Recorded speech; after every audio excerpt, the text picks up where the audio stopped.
Hi everybody and welcome back. Now it's time to create our segmentation model. As usual, we at first create our model class, let's call it segmenter, which inherits from pl.lightning module. Within our model class, we implement the initialization function, only accepting self for this model, and directly call the superconstructor. Next, we assign our unit architecture to self.model. As discussed in the introductory lecture, we use the Adam optimizer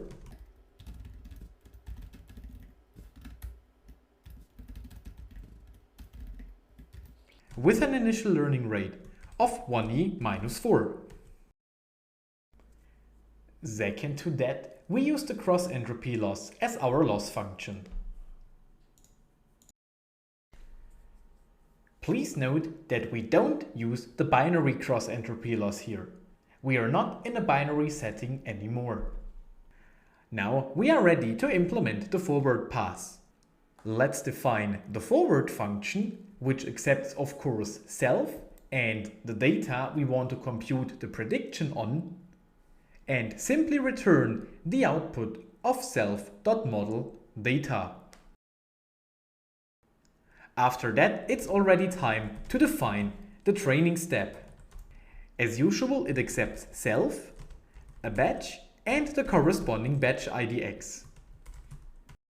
Within the training step, we need to at first extract the CT scans and segmentation masks from the batch. To do so, let's define a variable called image, which will store the CT, to which we assign the object identified by the CT key. Note that in Torch.io, this object does not contain the pure volume, but also comes with additional metadata. To extract the raw volume, we need to access its data attribute. To extract the segmentation mask, we at first access the label entry within the batch and next, of course, its data attribute. Please note that in order to use the cross-entropy loss function, we need to get rid of the channel dimension of the segmentation masks. Additionally, we have to convert them to long integers. Now it's time to compute the prediction based on our extracted patches. Using this prediction, we directly calculate the loss by calling our loss function, to which we pass the prediction and extracted segmentation masks. As usual, let's log the loss with the identifier train loss. In order to keep the lecture a little shorter, we will refrain from programming the log images function again, since it is similar to the ones shown in the previous lectures. You can of course find it in the corresponding Jupyter notebook of this lecture. Therefore, the last step we need to perform in this function is to return the loss. As usual, we define the validation step by at first copying the training step function, next renaming it to validation step, and last but not least change the unique identifier. The last function we have to define is configure optimizers, which as usual simply returns our predefined optimizer packed inside a list. Alright, the model class is done. Next, let us create an instance of this model.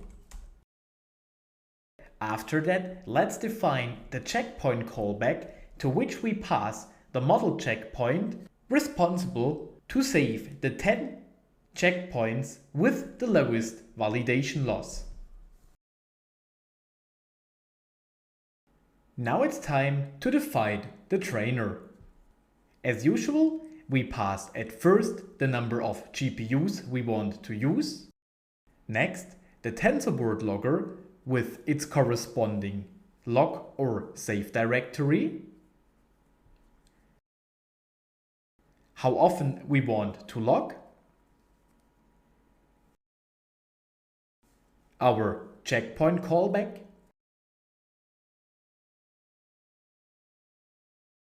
and last but not least, the number of epochs we want to train. Please note that you don't have to train for 100 epochs. We just train that long to be able to provide lots of different checkpoints. Try starting with 40 or 50 epochs. Alright, let's use trainer.fit to train our model on the train loader and evaluate it on the validation loader. This is the biggest training of the whole course. It might take several hours depending on your hardware. We provide several weights in the weights directory of this lecture, so you can directly start to play around with the model.